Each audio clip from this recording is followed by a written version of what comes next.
বাংলাদেশের সাংবাদিকতা আন্দোলনের কিছু কিংবদন্তি সাংবাদিক নেতা এবং মঞ্চের সামনে উপবিষ্ট আমাদের সহকর্মীবৃন্দ, আপনাদের সবাইকে জানাচ্ছি আমার আন্তরিক শুভেচ্ছা ও অভিনন্দন। আমরা একটা বেদনা বিধুর পরিবেশের সৃষ্টি হয়েছে এই মুহূর্তে। আমরা যখন শাকিলের বাবা এবং মেহেদীর বাবা যখন বক্তৃতা করছিলেন, এবং পৃথিবীতে আমরা সকলেই জানি সবচেয়ে কঠিন এবং সবচেয়ে ভারী হচ্ছে পিতার জন্য তার সন্তানের লাশটি বহন করা, এবং সেই কাজটি আজকে আমাদের এখানে উপস্থিত উনি বাবা তারা করেছেন। এবং কেবলমাত্র নিজের অধিকার প্রতিষ্ঠা করবার জন্য, গণতন্ত্রের জন্য, মুক্ত মতের জন্য তারা রাজপথে নেমেছিলেন, তাদের পেশাগত দায়িত্ব পালন করছিলেন, পরে তারা লাশ হয়ে বাড়িতে ফিরেছেন।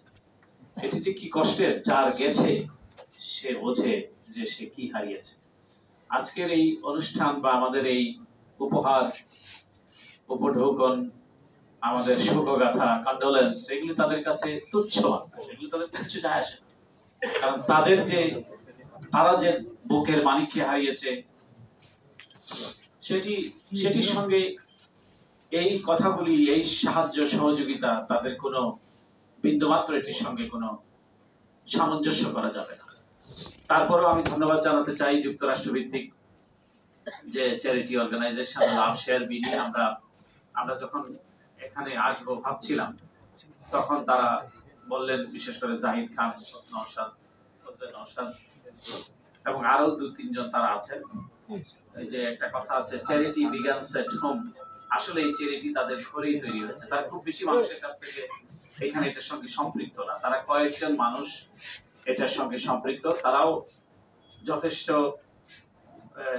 বলা চলে সামর্থ্যবান ব্যক্তিগতভাবে। তাদের যুক্তরাষ্ট্রে তারা বাংলাদেশি যে কয়েকজন মানুষ আছেন তাদের মধ্যে তারা খুব ভালো অবস্থানে রয়েছেন, কিন্তু তারা চিন্তা করেছেন যে তারা কেবল নিজেরা ভালো থাকার চেষ্টা করেনি, তারা হয়তো আরো ভালো থাকবেন, কেউ হয়তো প্রাইভেট জেট কিনতেও পারে, কিন্তু তারা মনে করেছেন যে না, আমরা একটু কম ভালো থাকি, কম আয়েশি জীবন যাপন করি, আমাদের এই আয়েশি জীবনের একটা অংশ একটা ভালো কাজে ব্যয় করি। এবং আমার খুব ভালো লাগে যে আমিও যখন ওনাদেরকে কনভিন্স করতে পারি এবং ওনারা যখন বোঝেন যে এই কাজগুলি করা উচিত, শুধু বাংলাদেশে না, তারা নানাভাবে সারা দুনিয়াতে তারা হয়তো খুব সাদাসিধে চলাফেরা করেন, বা তাদের কাজের পরিধি অনেক বড়। তারা ফিলিস্তিনে সহযোগিতা করেছেন বিশাল অঙ্কের, তারা সহযোগিতা করেছেন তুরস্কে যখন ভূমিকম্প হয়েছে সেখানে তারা সহযোগিতা করেছেন, ইভেন যুক্তরাষ্ট্র সহযোগিতা করেছেন যে ক্যান্সার হসপিটাল, শিশুদের ক্যান্সারের জন্য তারা বড় অঙ্কের এটা শুধু তারা করেনি, তারা অন্যান্য ফান্ড রেইজও করেছেন, করে তারা এই কাজগুলি করেছেন। বাংলাদেশে তারা বিভিন্ন জায়গায় তারা নানা ধরনের কাজ করছেন, তারা চোখের দৃষ্টি ফেরানোর কাজ করছেন, পভার্টি রিডাকশনে কাজ করছেন, স্কিল ডেভেলপমেন্টের কাজ করছেন, দক্ষ জনশক্তি তৈরি করার কাজ করছেন। তাদের পাবলিক এক্সপোজার খুব কম, কিন্তু তারা এই ছোট ছোট পরিসরে তারা কাজ করছেন। তো যখন আমরা আসবো, তারা বলেন যে আপনার সাথে আমরাও যাবো, আপনি এতদিন পর যাচ্ছেন, তো এবং আমরা এই কাজগুলি, কিছু কাজ আমরা করতে চাই। তখন আমরা বললাম যে এইগুলি আপনারা করতে পারেন। যেমন কিছুদিন আগে যখন বেইলি রোডে একটি শপিং কমপ্লেক্সে যখন আগুন লেগে যায়, সেখানেও তারা তাদের এই আহতদের পাশে তারা দাঁড়িয়েছেন এবং তারা সেখানে সহযোগিতা করেছেন। গতকালকে আমরা পঙ্গু হাসপাতালে প্রায় 65 জনকে আমরা তাদের পক্ষ থেকে আমরা সামান্য আর্থিক সহযোগিতা বলেন বা উপহার বলেন সেটা আমরা দিতে পেরেছি। এবং আজকে সিলেটেও সিলেটে একজন যুবক তার 2টি চোখই হারিয়ে ফেলেছে পুলিশের গুলিতে। ডাক্তাররা বলেছে এখানে উন্নত চিকিৎসা সম্ভব না, বিদেশে নিয়ে যেতে হবে। আমি তাদেরকে বলেছি এবং তারা সম্মত হয়েছে, বিদেশে তার উন্নত চিকিৎসা করতে যাবতীয় খরচ তারা ব্যয় করবেন, এবং একটা অংশ ইতিমধ্যে আমি তাদেরকে দিয়ে এসেছি সিলেটে। সবাইকে তারা পাচ্ছেন না, বাট এই যে ছোট ছোট উদ্যোগগুলো, এই যে বিশাল জনগোষ্ঠী প্রবাসে আছেন, তারা যদি, এটাই তো আমাদের দেশ, এখানেই তো আমাদের এই প্রত্যেকটা মানুষের, যারা এই আলো বাতাসে বড় হয়ে বিদেশে আছেন, ভালো জীবনযাপন করছেন। এই দেশের প্রতিটি দরিদ্র মানুষের হক রয়েছে, তাদের সম্পদ, তাদের তারা যে যে যে অর্জন করছে সেখানে। সুতরাং এটা একটা মিক্স এন্ড ম্যাচ হওয়া উচিত বলে আমরা মনে করি, এবং তারা এই কাজগুলি করছেন।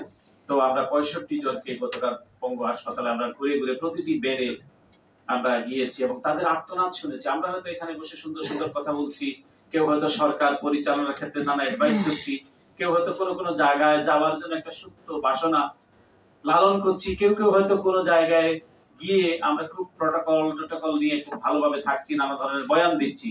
কিন্তু যে মানুষটি আমি দেখেছি তার দুটি পায়ে ছিন্ন ভিন্ন, রক্তে এখনো রক্ত জমাট হয়ে আছে, শরীর থেকে দুটি পা আলাদা হয়ে গিয়েছে, উপর হয়ে শুয়ে তারপর একটা স্বস্তির হাসি এসে বলছে, ভাই ইয়েস উই মেড ইট, হ্যাঁ ভাই আমরা এটি বাংলাদেশে আমরা এটি রচনা করতে পেরেছি। তো এই যে এখনো সে তার দুটি পা বিচ্ছিন্ন শরীর থেকে, গুলি এখনো, আপনি চিন্তা করেন কবে এই বিপ্লবটি সাধিত হয়েছে, এখনো সে হাসপাতালে আছে, তারপরও সে স্বস্তির হাসি হাসছে, বিজয়ের হাসি হাসছে। তো এই দেশে কিভাবে সম্ভব যে একটা ফেসিবাদের এরকম উত্থান ঘটতে পারে? এটাও সম্ভব, হয়তো একটু সময় লেগেছে, কিন্তু এদেশের মানুষ তাদের রক্ত দিয়ে তাদের সর্বোচ্চ বাজি রেখে এই ফ্যাসিস্টকে পালাতে বাধ্য করেছে।